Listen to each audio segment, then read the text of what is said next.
live webinar organized by Institution Innovation Council of MIT Engineering College, MIT Business Incubation Center, and the client as Lighting Land and Media Works and in association with Learn Easy.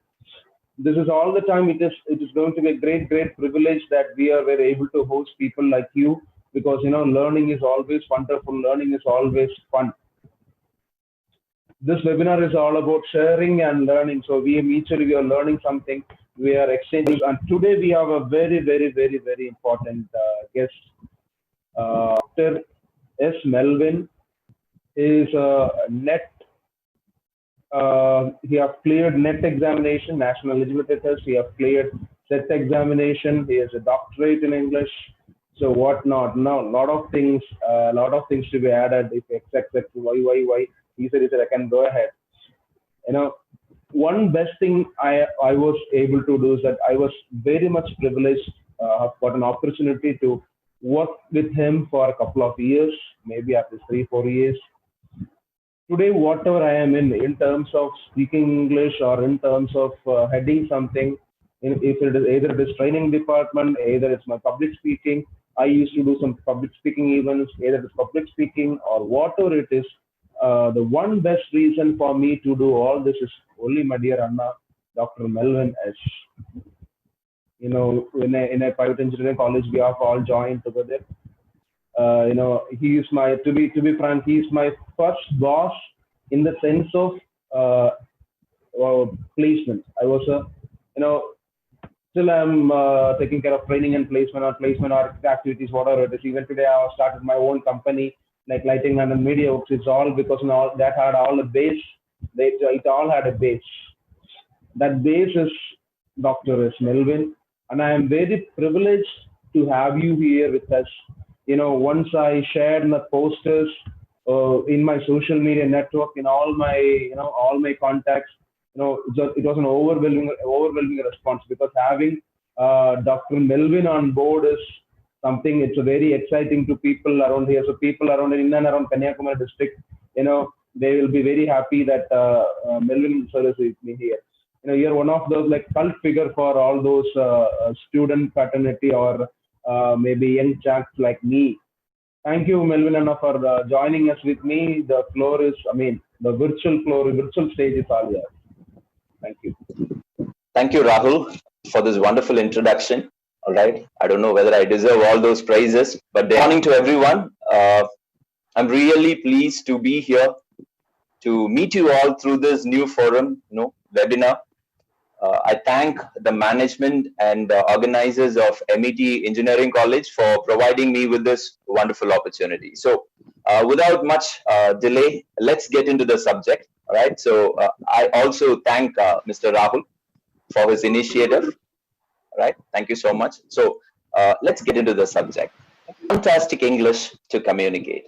So this is the topic which I'm going to discuss on today. We've got two components to work on today, right? So the first one is language fluency and communication skill. I've got a question to begin with. So language fluency and communication skills, are they one and the same? If I'm going to ask you this question, language proficiency as well as communication skill, are they one and the same? If you ask me, I would say no. Because you cannot judge a person's communication skill just by the basis of language proficiency. Why so? How are we going to differentiate these two? Let me point it out in a clear way. So communication skill is more or less interpersonal skill. What is interpersonal skill? Like you communicate, you express your ideas, you express your emotions. Even without words, probably you can communicate. But what is the point of having a language? Language is the tool. Language is the tool by which we can, with this language, we can improvise the communication. So both this language and communication skill, they go hand in hand. They complement each other. So what is this communication? Communication is a dynamic process. It's not static. It changes, whenever, for example, let's start with a small, a small incident. Probably you are in a group discussion. Imagine that we are all participating in a group discussion. We have one sort of idea. We have a plan of expressing our own mind. And as we try to go ahead, someone else gives another opinion about the idea which I already have in my mind, and that contradicts to my opinion. But then what happens? You listen to it and you understand that, okay, that can also be accommodated. And then you go ahead with a different process. You accommodate that process also. That is the process of, that is why I told you it's dynamic in nature. You know, so communication is an ability to convey one's opinion, information, emotions, messages, views to another person in an effective and efficient way. Right? So we have two broadly classified categories. We have verbal as well as non-verbal communication. So in verbal, we have oral as well as written, and in non-verbal communication, we have sign languages, body languages, gestures, all those things will comprehend in it. Okay, so what makes a good communicator? If I want to be a good communicator, what should I do? What are the qualities I need to possess? Number one, I need to be an effective presenter. I need to know the message initially, and I have to express things in a lucid way. If I fail to be an effective presenter, the other people, the listeners, they'll not be listening. And obviously, the purpose of communication gets mixed up. So, if you want to be a good communicator, we need to be an effective presenter. Will that be sufficient? No, we need to be an active listener also, because when you communicate, you ask a question to somebody else and they do respond. Sometimes their response will match to your expectations. Sometimes they'll also come with a different perspective, a different point of view. So we need to be a good listener also if you want to be a good communicator, not just speaking. You need to listen also. And in the process of this communication, we should think and respond. Sometimes, like I told you before, some of the points shared by the listener might be new, might even contradict to the idea which you are trying to express. So we need to listen, and at the same time, we need to think. We need to understand what the other person says, and probably ultimate end should be win-win negotiation. You should be in a position to convince. Otherwise, you also should be in a position to know what the other person is trying to say, and you need to accommodate that. So if we have these qualities, we can very well, claim to be a good communicator. We can possess the skill of improvised communicator. Okay, so even without language, probably I told you that we can communicate. So why English? What is the use of having English? In any language we can communicate. Even without language we can communicate, I told you a minute ago. So why English? It's not a very difficult thing for us to comprehend, right? It's a universal language, it's an official language, and it has its own weightage, right? In this century, if you want to get a job, you clearly know that this particular language, if you are efficient in this language, it is the key. It will unlock the doors of success. You can be successful when you have this language. So that doesn't mean that you should not have any other qualities expected of you. You might be a computer graduate, and if you don't know Java, if you don't know the nuances of your subject, just by language you cannot survive in that particular scenario. You need to master your subject, no doubt on that, but language is the tool. With this language, the probability of achieving success will be absolutely more, because people in organization will be considering you with language proficiency as an asset. It gives you a it boosts your confidence and it takes you to a different level altogether. It adds value to your life. And success, sometimes in education, also in your career, depends largely on your skill in expressing in English. So if you think that you don't, sometimes if you think that you really lack somewhere here and there, it's time for you to work on it. Uh, is this language new to us? Is this language English new to us? Absolutely no. Sometimes you might be having a lame excuse by saying that, sir, I did my education in Tamil medium, everything was in Tamil, so English is not my language. Even if you're going to say that, I am not going to believe that this language is new to you. Even if you're talking Tamil, most of the words which we use are English. We've been learning this language right from our younger ages, even if not for the entire subject, at least for part 2, right? This is definitely not a new language to us. Are you all listening? Are you all listening? Okay. Okay, so this is the this is the new challenge we have right in front of us, right? So inside the class, we know when student is not listening, when the participant is not listening, we'll know. But this is a new challenge right in front of us. Anyhow, so I'm just going to have a small activity in order to just wake you up. I know that you guys are listening.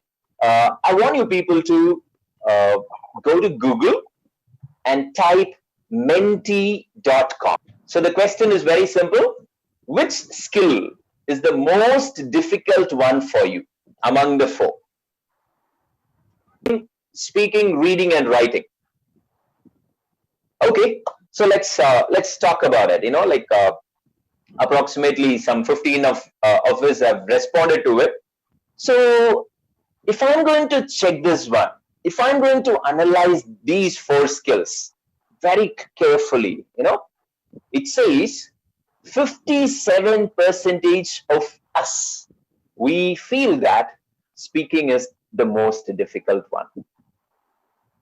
57% of people, we believe that, we feel that speaking is the most difficult skill among the 4. And writing, 36% of us, we've claimed that writing is difficult, and 7% they've gone for reading. And look at the scenario for listening, none.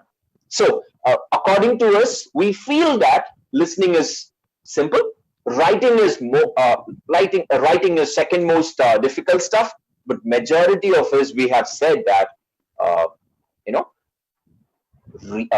speaking is the most difficult skill. All right, okay, let me tell you something. Listening is the most difficult skill. There is a saying that if given an opportunity to listen to a person, we'll not be able to listen for more than 20 minutes, it seems. And after that, our mind, it wavers, it moves on, it thinks on different things. All right? That is the finding. They say that listening is more difficult. I'm talking about listening. It's not simply hearing. Hearing, we do it in class, right? Most of the time, our teachers used to ask us, are you listening, or, whatever I say comes. We've seen that. We've listened to this particular dialogue in our classroom. It's more difficult. Okay, so majority of us have said that listening is speaking is the most difficult thing. I'm going to ask you a second question. Once again, go to the same page. The second question is open to you. The second question is open. Go to menti.com. In the same page, your second question is open now. Can you fill it up quickly? Rahul, can you see the second question? Why are you not able to speak fluently in English? Exactly, that's a question. Just give any of your thought. All right, why you are not able to express yourselves clearly in English? You can type 3 answers, I guess. Go ahead, but work on it. why we are not able to speak this language. Even after we being accustomed to this language for quite a large amount of time, we're not able to express ourselves clearly. Why? The predominant couple of answers are being popping up there. It says hesitation, shyness. We feel that when I try to express what will he think or she think, and we fail to do our task, we hesitate. Number two, it says fear. Fear of what? Fear of making mistakes, right? Fear of what? We've given a lot of answer. It says, fear because lack grammar efficiency. I don't have lots of words. These are all the reasons why I'm not able to express clearly, unable to understand, vocabulary, shyness, grammar error, So these are all the elements. We know where we stand, and there is always opportunities for us to learn and improvise on this. All right. So this fear factor, how we are going to break this barrier, this shyness, how we are going to work on it. Because if we are not going to work on this particular problem, this particular barrier, fear will always grip us. When fear grips us, we'll never be at ease to express our minds. We'll be shattered. We'll be living under a shell. We'll be hiding ourselves. I had lots and lots of experiences when I had been in some colleges, when I ask students to express, they simply hide themselves. Not that they don't know English, but that they're not able to express because of their fear. All right. So I have a definition for fear. If we are afraid of something, here goes, I believe the share, you're able to see my screen, right? Are you able to see my screen? Hello? Yes, sir. Yes. Yeah. It says, it gives a beautiful definition about fear, right? So it says two things. What is that? You have two choices. You have two ways of handling this fear. One, forget everything and run. When fear chases you, you don't even turn to that side. You just run because you're afraid. You're scared of that particular fear. But my dear friends, you have a choice. You have a choice. When you face everything, you will be able to rise. If you're not able to face it, if you're not able to face your fears, we can never rise up. Believe in yourself. I think it is possible. You can do it. It's not that big a deal. Not just this communication.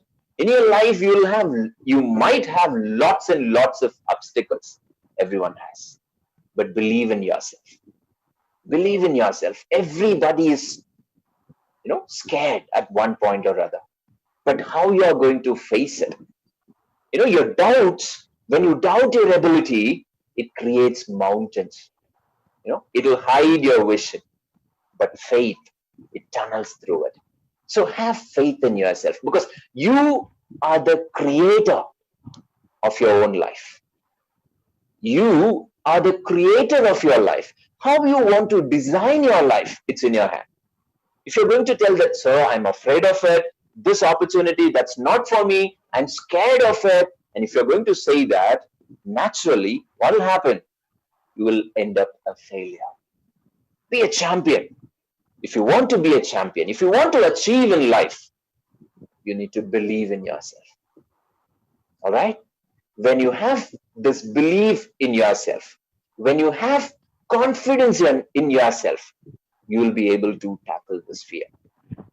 And when we tackle this fear, obviously, life will become yours, because you are the one who is going to create this life.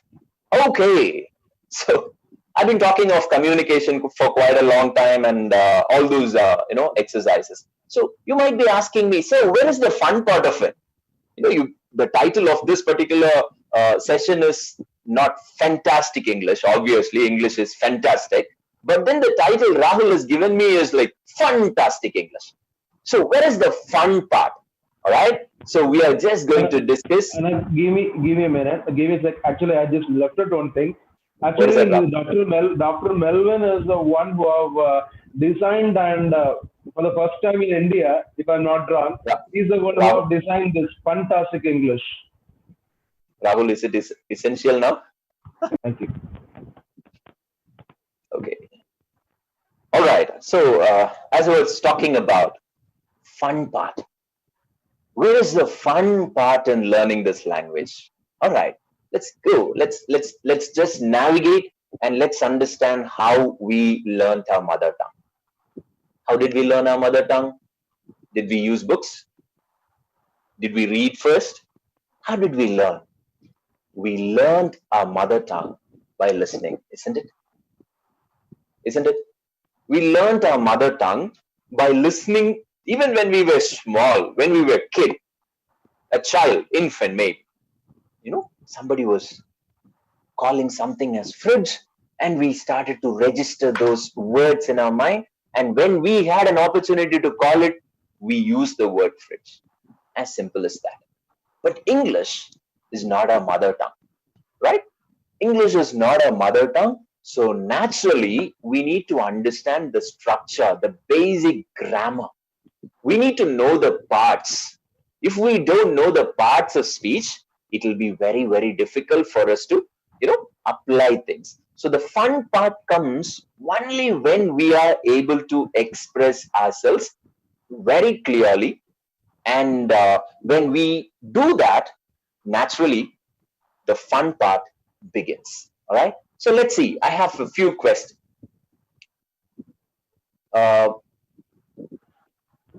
Okay, where is the fun part in learning English? We are going to go ahead. We are going to learn. We are going to see that.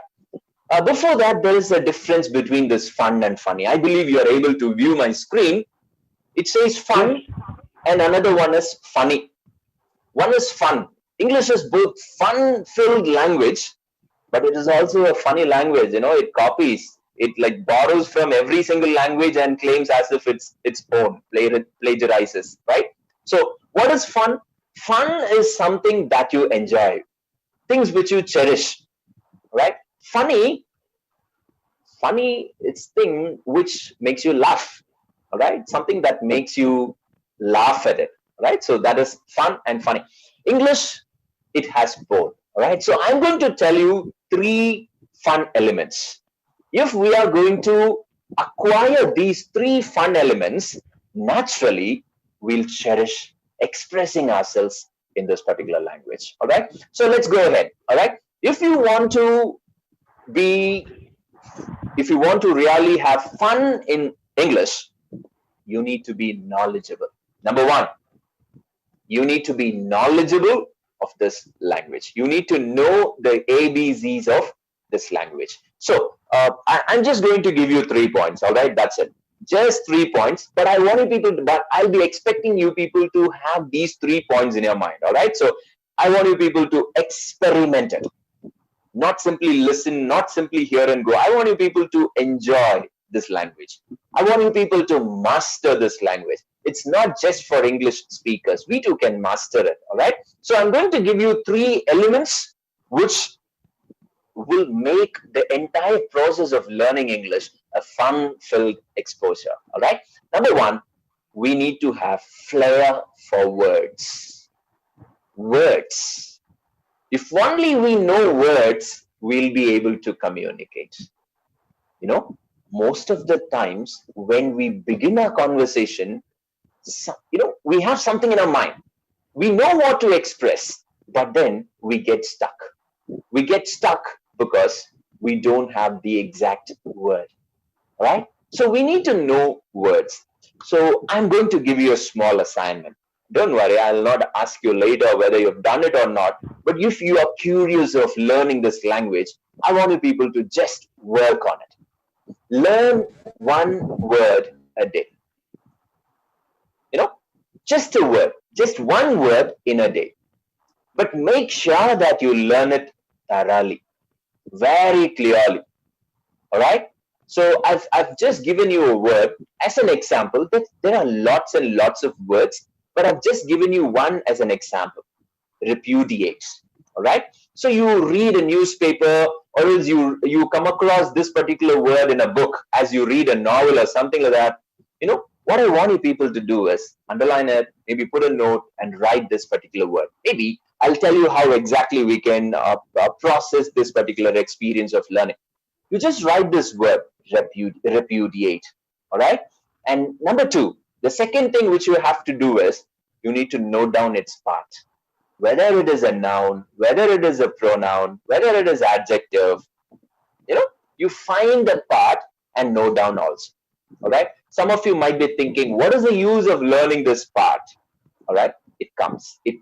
All right. So you just note it. We need to know where to use what. All right. So the second thing, first you write the word, and second you note down its part of speech. All right. Number three, note down its meaning. Write down its similar or else equivalent words. All right. Write the synonym. Repudiate means to deny, to reject, to refuse to accept. Right. I've also given you some phrasal verbs as well as some idioms for this particular word. All right. So this is the third thing. First, write the word. Second, note down its part. Number three, write down its meaning. And the fourth one is very important. You know, create a sentence using that particular word. You just create a word. You just be a creator. You know, you don't have to copy, you don't have to replicate someone else's ideas. You just write this word and try to create your own sentence using, I mean, it should include this particular new word also. All right. So that is the fun part. And you also need to know how to pronounce it rightly. I've given the phonetic transcription also just below that, right? It has to be pronounced like that. Most of us, you know, Indian speakers, we tend to have a lot of mother tongue influence. Whenever we use a word, whenever we try to utter a word, we tend to give a lot of mother tongue influence. Mother tongue is a stress-based one. All right, like we stress at the very beginning of a word. English is not like that. It is syllable stressed word. All right. So it is like repudiate, repudiate. That's how this word is pronounced. All right. So where to find this transcription? How to identify whether I am using the correct pronunciation? Whether it is vehicle, because we are used to call it as vehicle, or vehicle. You know, we need to know the right kind of pronunciation. How to do that? Lots and lots of apps are there. You know, even when you try to install a dictionary, you will have a sound, you know, like it helps you, it articulates it, and we can learn in that way. So when you learn a word, make sure that you learn it thoroughly. When we learn it thoroughly, it stays here. I had lots of experience. I have experimented this particular exercises with most of my students. And one of those drawbacks which I received from my students will be like this: sir, I do learn a word a day. All right. I've been learning it for some 2 weeks now. But then the word which I learned for the second day, in the second day, I'm not able to recollect. I forget that word. Even though I'm learning one word every single day, I forgot the word which I learned a couple of weeks ago. All right. So this, if you are also particular in learning this, if you are going to work this particular exercise, you will also be coming across this hindrance. Uh, the best possible thing, a tip which I can give you is often use it. All right. You have learned 5 words in 5 different days. Try to use it. Try to recollect all these words. So when you recollect, when you use this language, I think it will stick in our mind. All right. So this is one way how we can, you know, regain or we can store up the memories. All right. We can even after a month, we'll be able to recognize the word which we have learned. I know that you will find it difficult to read the first two lines. It's phonetics, all right? So I've given the transcription of it. It says, phonetics is really fantastic, but English is a funny language, all right? So it's a phonetic transcription. I've just, I'm just going to ask you a couple of things, you're able to pronounce the alphabet A, right? Are you able to pronounce the alphabet A? You are. We all are. All right. So I'm just going to ask you a question. When you read these four familiar words, apple, army, another, aim, right? I've pronounced all these four words, apple, army, another, aim. So all these alphabets, it begins with the same word, A, right? But check the pronunciation. I believe you all are listening. Check the pronunciation. I'm going to utter it once again, but check it out. Apple, army, another, aim. All right? So look at the sound of each syllable. Initial one is a, second one is a, third one is a, fourth one is a. All right? Four different sounds, but one single alphabet. All right? So that's the nuance of learning pronunciation. We have 44 sounds in English. All right? If I ask you how many alphabets are there in English, we'll quickly say 26, right? If I'm going to ask you how many alphabets are there in Tamil, that's going to be difficult. Okay, we need to recollect. You know the answer? I believe you know the answer. Anyhow, in English, we have 26 alphabets, but 44 sounds, right? So 20 are vowel sounds and 24 are consonant sounds, right? So if you really are interested, this is the next level of learning English. You need to know how to pronounce it rightly. When we fail to pronounce it rightly, people will look down upon us, right? We need to reach that level of pronouncing it rightly. So some of you might be having this thought, so is it okay to have accents? Because Americans, they pronounce differently. British, they pronounce it differently.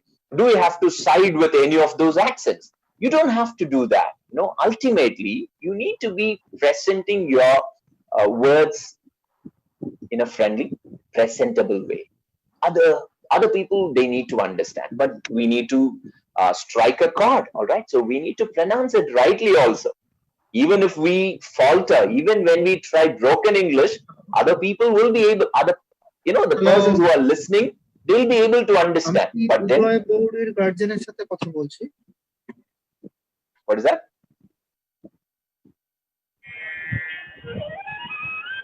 Yeah, a beautiful song. Yeah, good. Yeah, good. So, we're moving to the next one, CH. How will you pronounce this CH? We have three examples. Let me try it out, all right? The first word is cherry, CH. The second word, it also begins with CH. It says character. First one is cherry, cheese, chess. Second one is character. Look at the third word. It also has CH, but not in the front. It has in the middle. It says machine. Machine.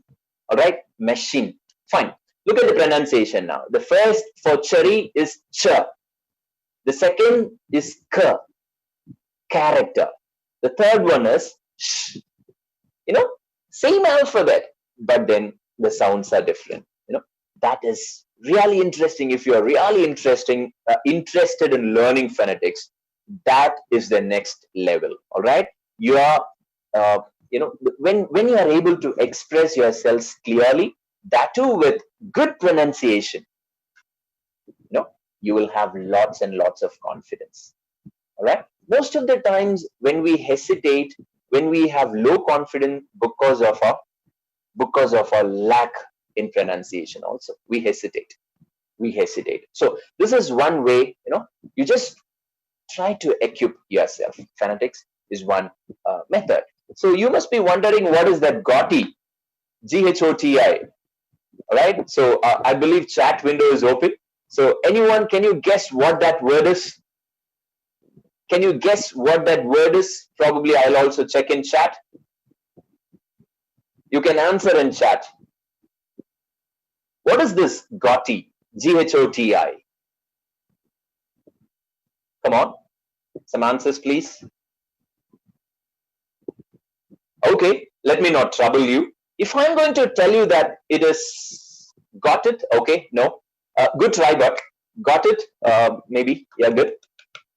If I'm going to tell you that it is fish, will you believe that?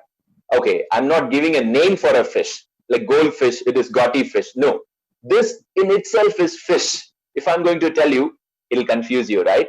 I told you English is a funny language. Okay, I've given you 3 words just below that consonants. Did you see that? Are you able to see that?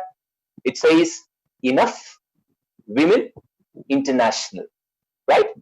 Enough, women, international. Okay, here we go.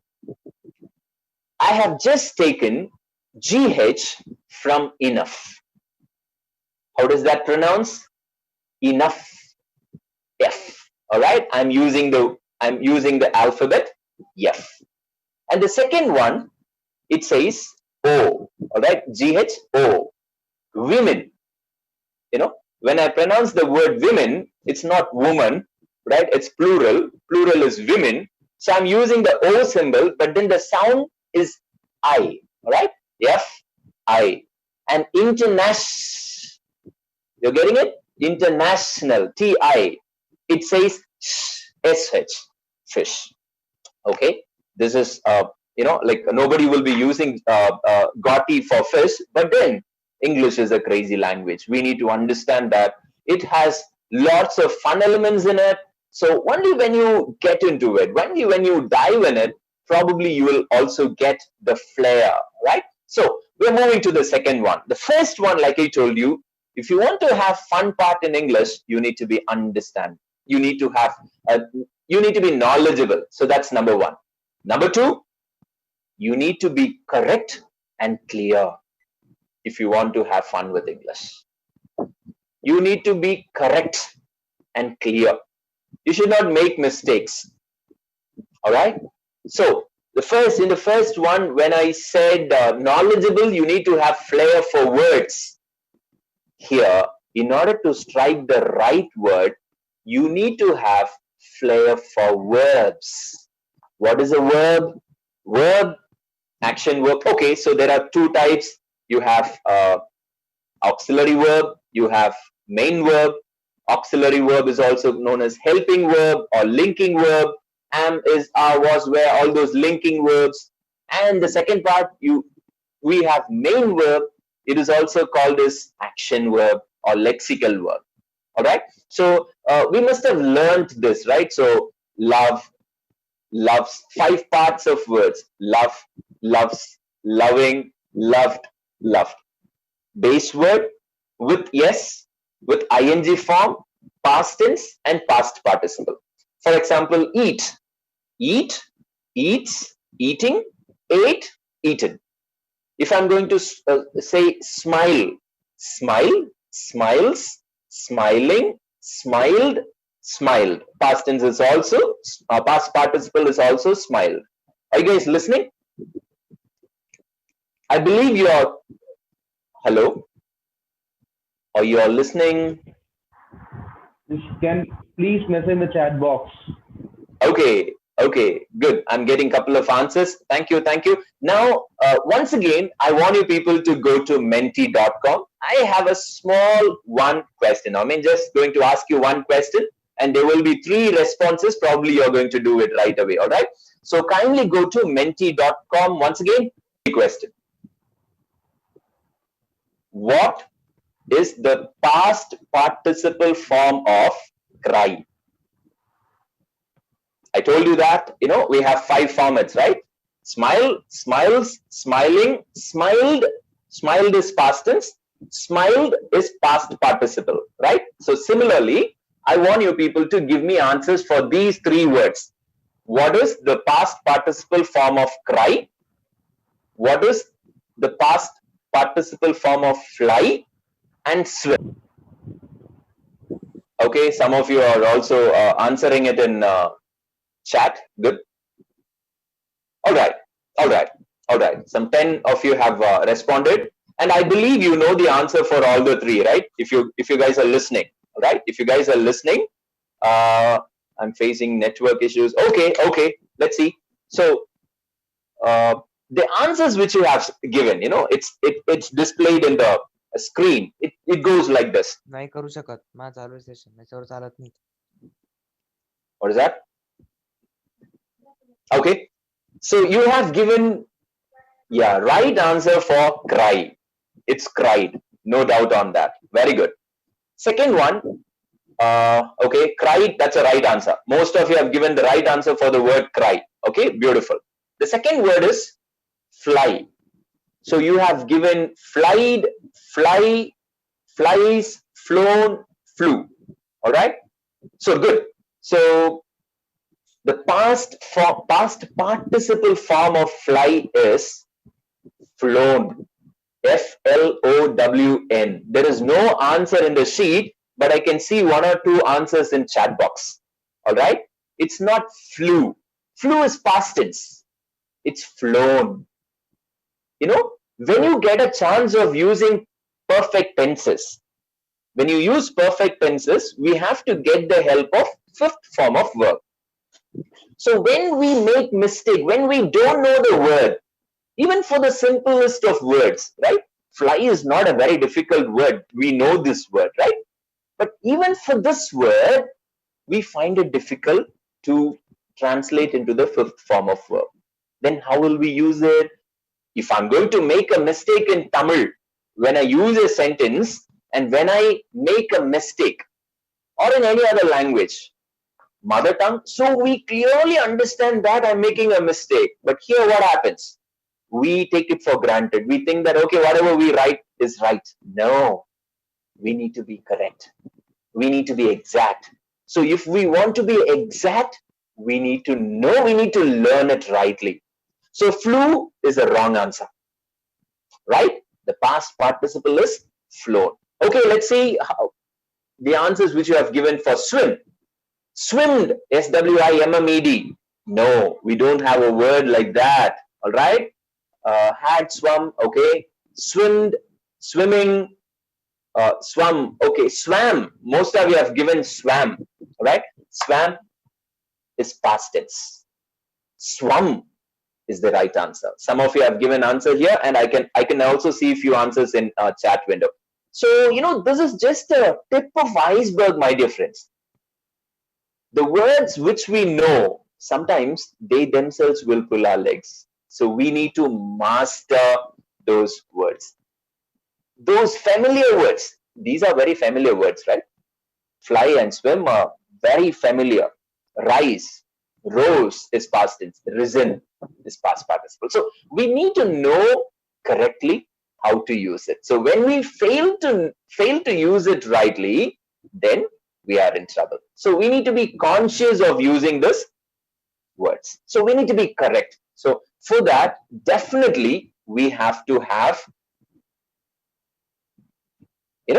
flair for verbs. You get it? So in verb, we have beautiful things. These are things which, improvises our language, which beautifies our language. Phrasal verbs. I'll just give you an example. What do you mean by break? Break, you have something, maybe like you have a pen, you break it. So we know the meaning for the word break. What I'm going to do now, I'm going to break it, and I'm going to say break down.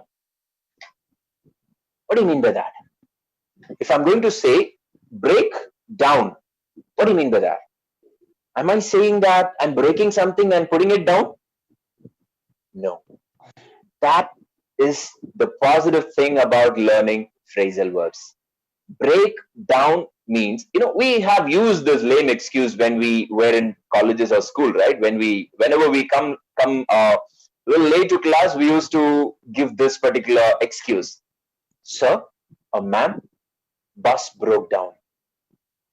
All right? bus broke down. So break down simply means stop functioning. Right? Engine got stuck or tire got punctured. Stop functioning. All right? You're happy and suddenly something comes to your mind and you're upset. You broke down. You cry. You're functioning normally and suddenly something happens, something undesirable, something which you don't want to happen happens, and we break down. All right? And we are upset because of that particular incident. So that is breaking down. So phrasal verbs are interesting. There are lots and lots of phrasal verbs which we have to have, an interest in learning. So when we have an interest in learning, this fun part comes. Look at it, another one. To break away.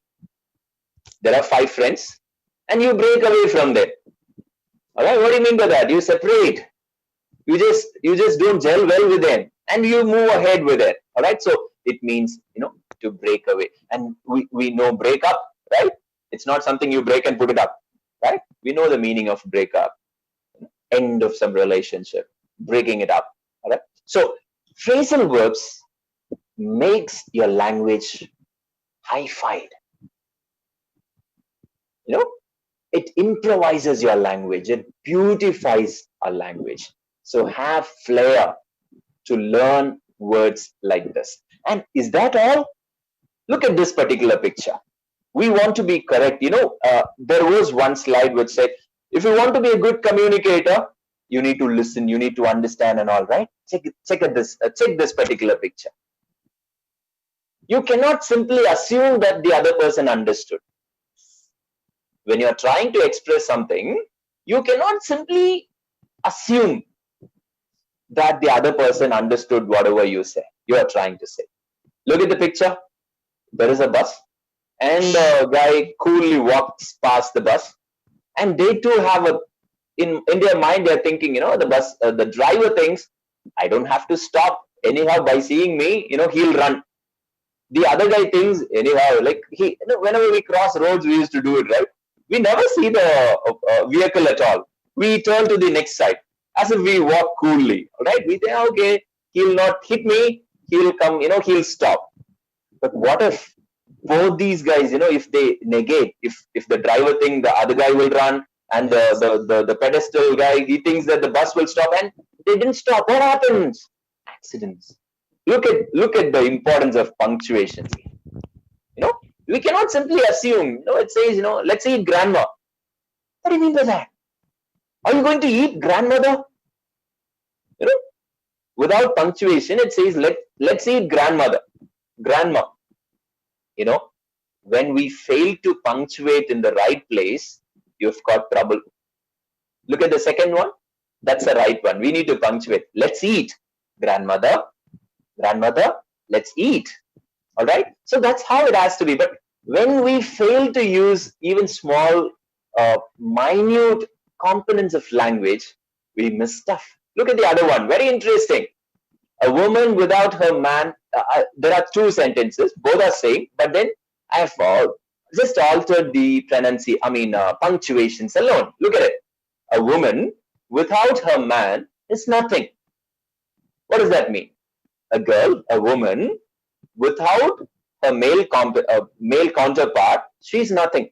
That's the meaning. A woman, she's nothing without her man. All right? Look at the second sentence. I've just altered this comma and I've changed a few. It goes like this. A woman, without her, man is nothing. Without woman, man is nothing. The meaning changes drastically. Complete turn. These are things lawyers, stick on to. They'll be looking for evidences. Punctuations are like that. Very small but effective. Like our tongue. Very small, but it can hurt people with words, with our deeds. We need to be very careful when we utter words also. And here, we need to be very clear when we punctuate, and that'll help. All right. So I'm just going to give you a small task. You don't have to on the mic and all, but just try it out. I want you people to say it louder, at the same time faster. First time maybe little slow, it's okay, but then louder and faster. Try it out. 1 minute. And after that, probably I'll try it out for you. I believe you're working. Peter Peter Piper picked a peck of pickled peppers. A peck of pickled peppers. Peter Piper picked. If Peter Piper picked a peck of pickled peppers, where is the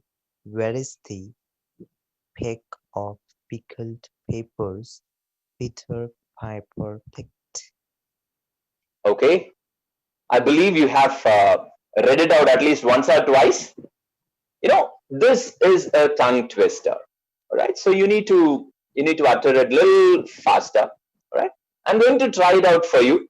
All right. Maybe just listen very carefully. It goes like this.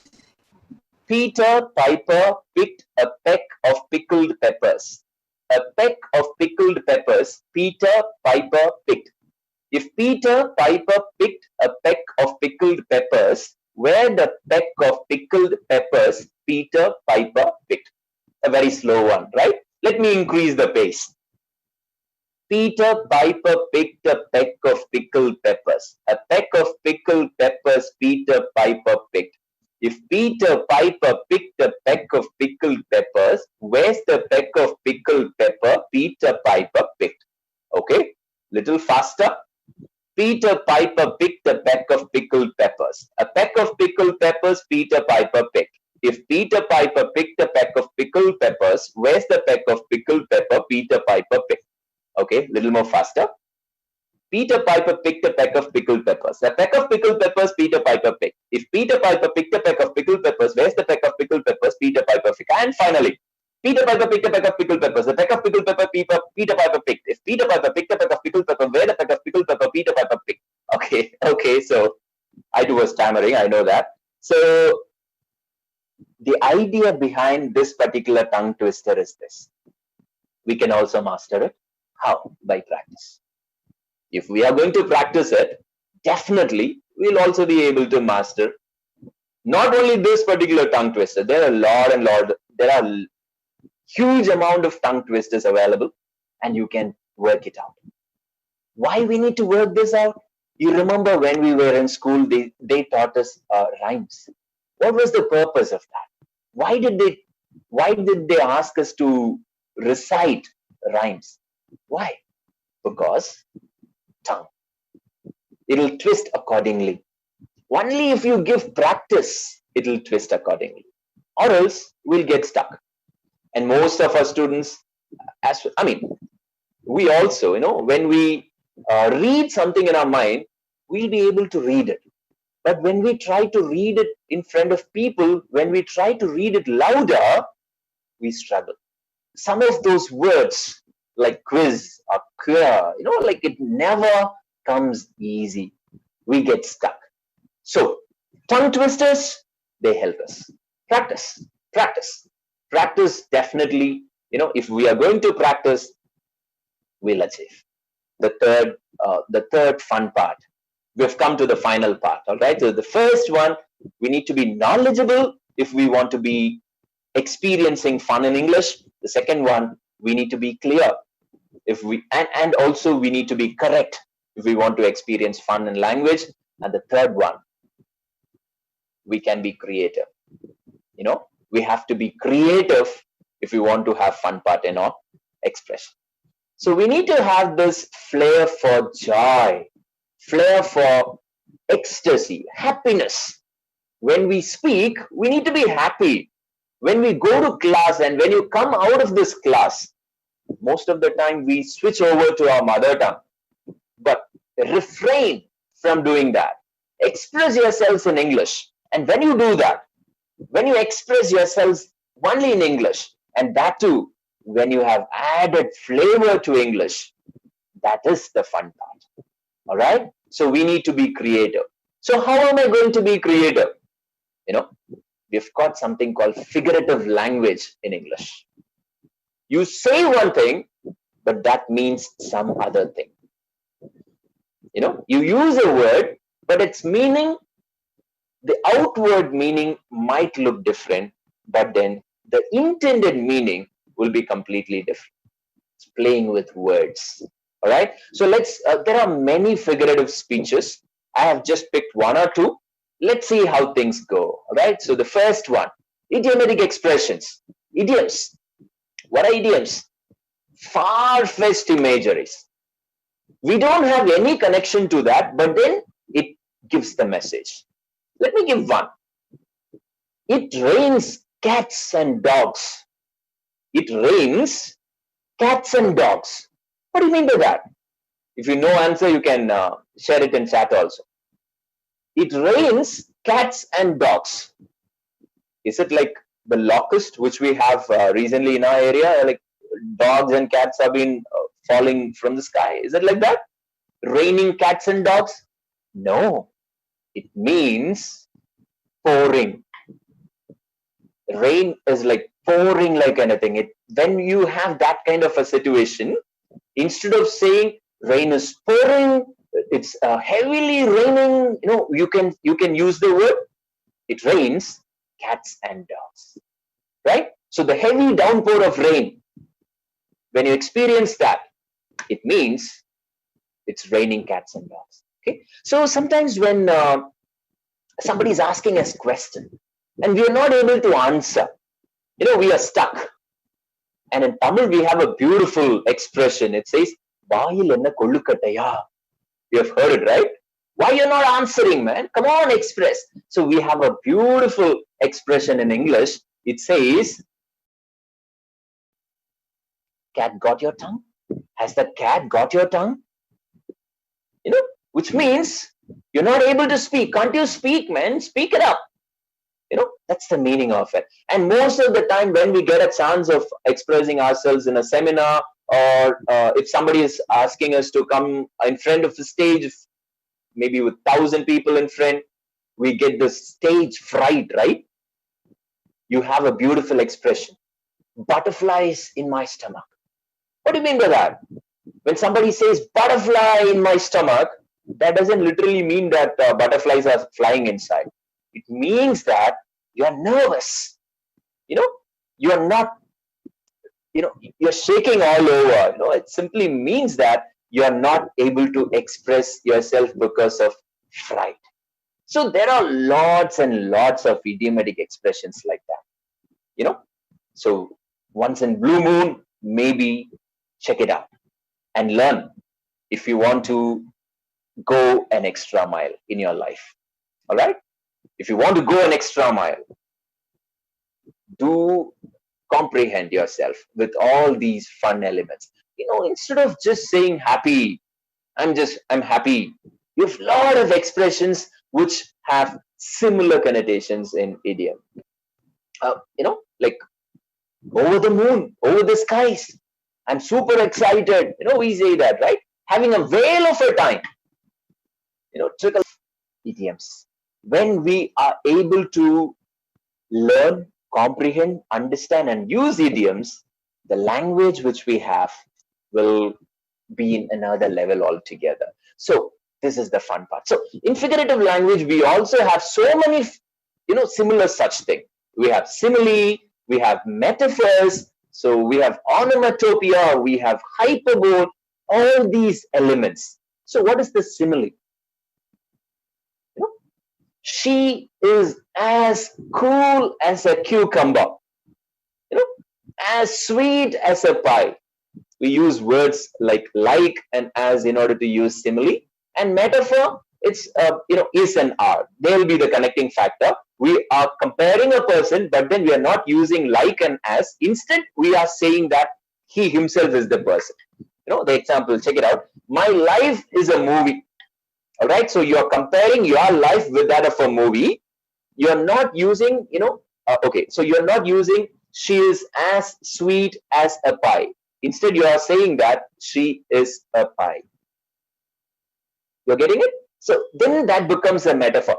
So when I say that she is a lion or she is a lioness, doesn't mean that she is literally a lion. All right, but I'm saying that she's got a heart of a lion. You're understanding? So these things make your language beautiful. And if we are able to appreciate and learn all these things and incorporate all these things in our language, you will definitely encounter a different experience of using this language. I'm just going to read this particular poem and we're just going to wind it up. All right. So this is for a creative part.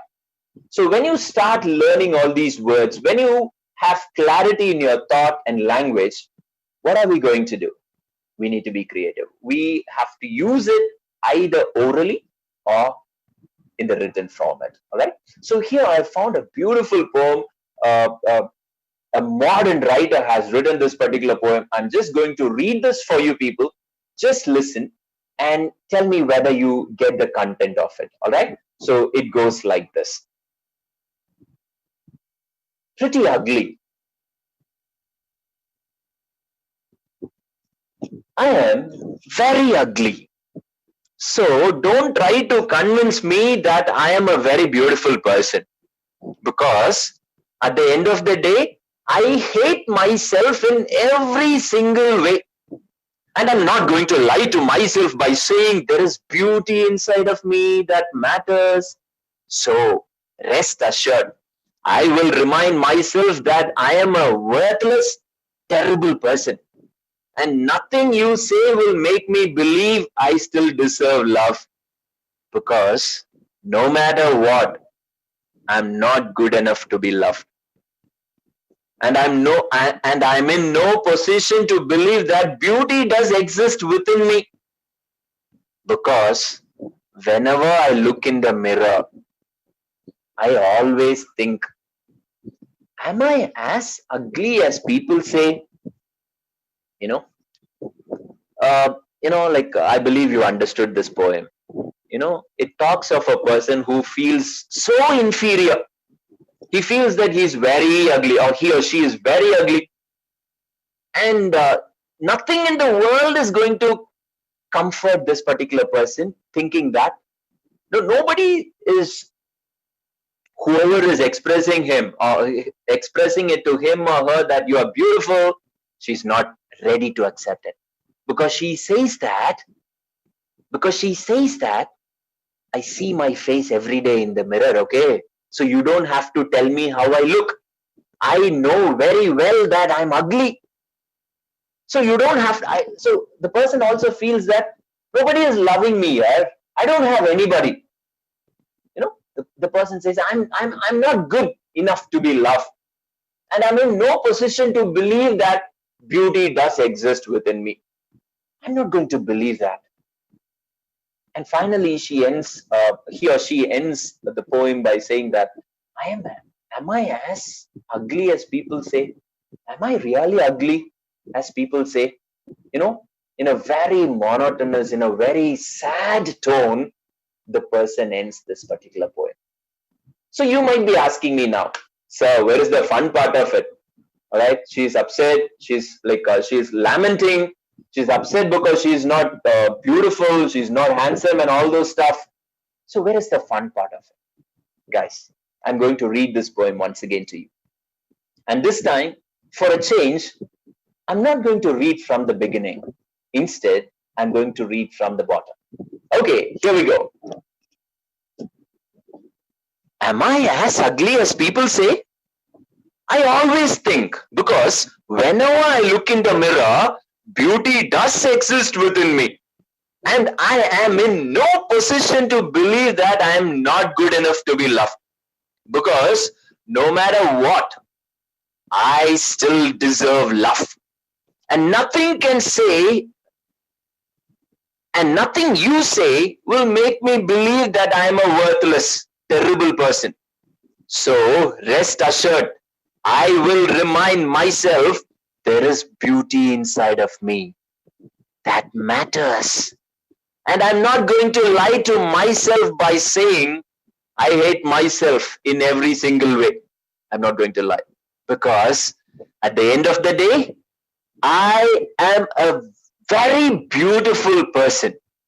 So don't try to convince me that I am very ugly. Do you get it? Did you get the point? Completely topsy-turvy. The initial idea expressed by the person was claiming that the person was very ugly, you know, uh, less confident, not ready to face the challenges of life, having a lot of negative thoughts in his mind, thinking that she's ugly, he's ugly. The second, when when we read from bottom, a completely new picture comes. It's a kind of a protest. It says, who are you to tell me that I'm ugly? Who are you here? Right? So I know that beauty does exist within me. I know that I deserve love. You don't have to tell me. You don't have to tell me that I don't deserve love, because I'm not going to believe the lie that I'm ugly. All right. So in a positive way, the presenter, the poet, is able to express himself. How did he do that? Creative. He created it in such a way. And we can also be such creators. When we start to enjoy, it's like having ice cream. When we have bitter gourd, sometimes we might not enjoy it. When we start to enjoy learning, when we start to enjoy as we enjoy having ice cream, definitely the experience of learning will be totally different. And we'll be a different person altogether. And we'll know how to express ourselves beautifully and correctly. And we can definitely be creators. I'll just end with this particular thought. Between yesterday's mistakes, and tomorrow's hope, all right? Between yesterday's mistakes, we must have done lots of mistakes. We must have wasted much of our time. We must not have built our skills in the past. We must think that, we might even think that, yesterday I didn't do it. Tomorrow I'll do it. Tomorrow is a good day. So it goes like this, between yesterday's mistakes and tomorrow's hope, there is a fantastic opportunity called today. Today is a present. It's a gift. Love it. The day is all yours. Build yourself. All the very best, and thank you for this wonderful opportunity. Thank you. Rahul? Yes, Anna, thank you very much. Like this is like it was just awesome. As of course, whenever you're taking the classes, like all our students, we just I hope you remember all our students used to, whether they understand or not, they will always they will be with you. They will fly with you. Such an amazing session. So there, so you could give this, and now it's open for questions. If you have any questions, please raise your hand so that I can unmute you. And this forum is open for questions. Especially, this session was like there might be no questions. Like it was like awesome. Sir, So always. good morning, sir. Yes, sir. This is Dr. Kannan Palraj from Nagaru Institute of Management Studies. Hello, sir. I am a friend of Rahul, sir, and we met in NIT. Okay, sir. The session, sir, is really good. Thank you. Here there is no question answer section for this kind of program, sir. Because when you have to practice, every day, then only we can, make it as that English as a Fun-Tastic language. That's right. So without practice, it's a skill, right? Yes, it's like playing basketball. So only by practicing, sometimes we might not be able to play the game today, but when we practice, definitely we can master this. So that's the fun part, but we need to practice. If we are going to say that I need to speak, I need to have flair, but then if you're not investing your time in practicing, I think it'll be very difficult. So yeah, obviously, sir, you're right. We need to practice in order to have, flair, in order to. Sir, please. Okay. Am I audible, sir? Yes, sir, you are audible. Yes, Sir, you suggested to learn one word each day in our daily life. Yes, sir. How to go about it? Taking a dictionary and ruling out all the words we know, or is there any method of choosing it? Superb, sir. Thank you. You brought this on up because I had lots of things to express, but I missed it. Anyhow, thank you so much for this beautiful question. If you are going to depend on dictionary to learn a word a day, you can even write it today, you're going to be a failure. We'll never learn. We can never learn. All right. So it will be monotonous and we'll find it really, really disgusting to learn it. And absolutely there'll not be any fun part of it. So the best advice, which I would otherwise tips, which I would say will be like this: pick a book, read a book, pick a novel. If you think that novel is too much, I'll also give you another one suggestion. Read a newspaper. You don't have to complete the entire thing. Just one side of a newspaper. Pick any English newspaper, made Hindu, otherwise the Indian Express. That's absolutely fine with me.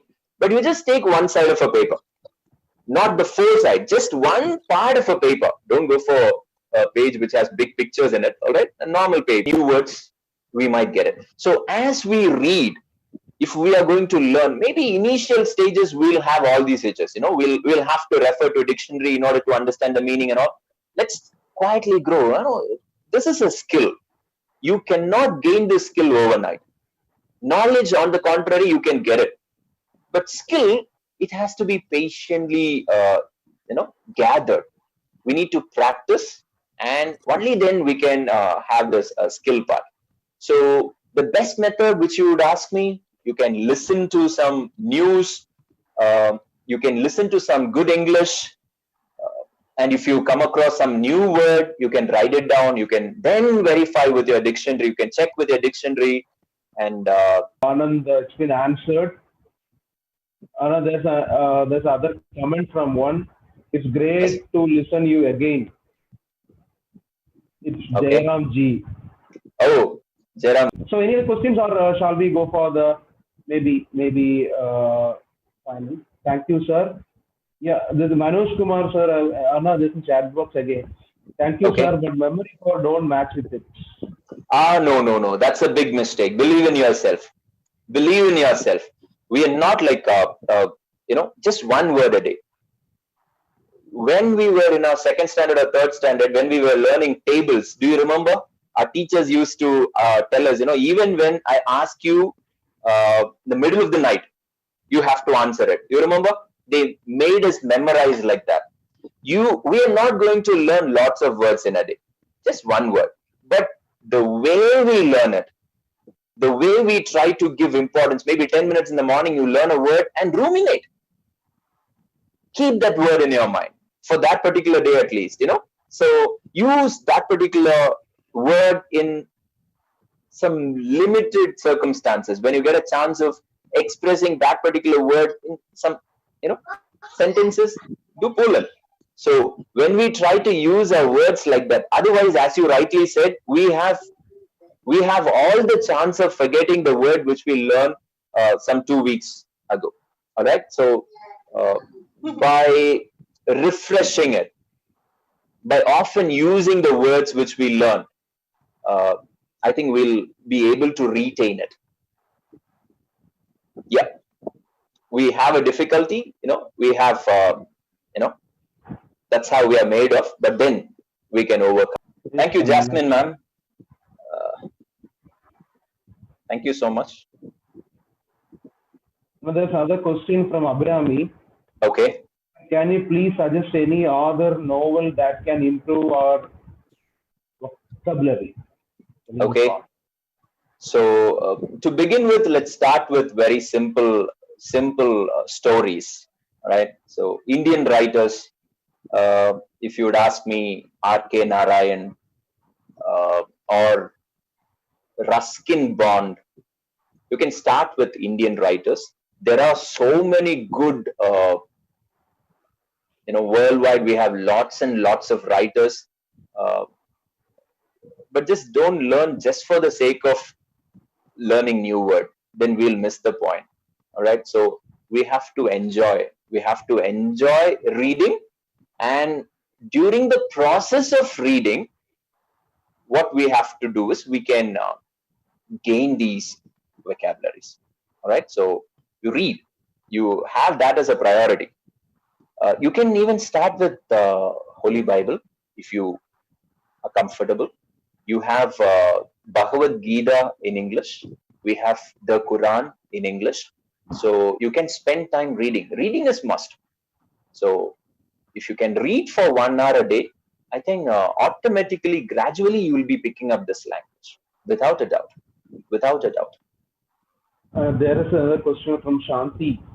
Okay. Shanti, I want to speak like you. What to do? You can even speak better than me. All right. Just practice. Just practice. Yes, Manoj Kumar sir, very much. You can you can unmute yourself and you can ask her. Please go ahead. Manoj Kumar Dikshit, you can ask her through voice. You can ask. I have given a permission to unmute. Please unmute and you can ask her. No issues. Yeah, hello, sir. Myself, Manoj Kumar Dikshit. I'm calling you from West Bengal, Durgapur. Hello, sir. Hi. Sir, sir, the problem is that whenever I used to talk with my management, as I'm working with a private college, so Okay. whenever I used to talk with my management people, not only in here, before I was working in Bangalore, so they Okay. also had to talk with administrators and some principal. There was no worry, but whenever I Okay. was talking with the administrator, so I was feeling nervousness, some sort of guilt or some sort of fear was coming under me.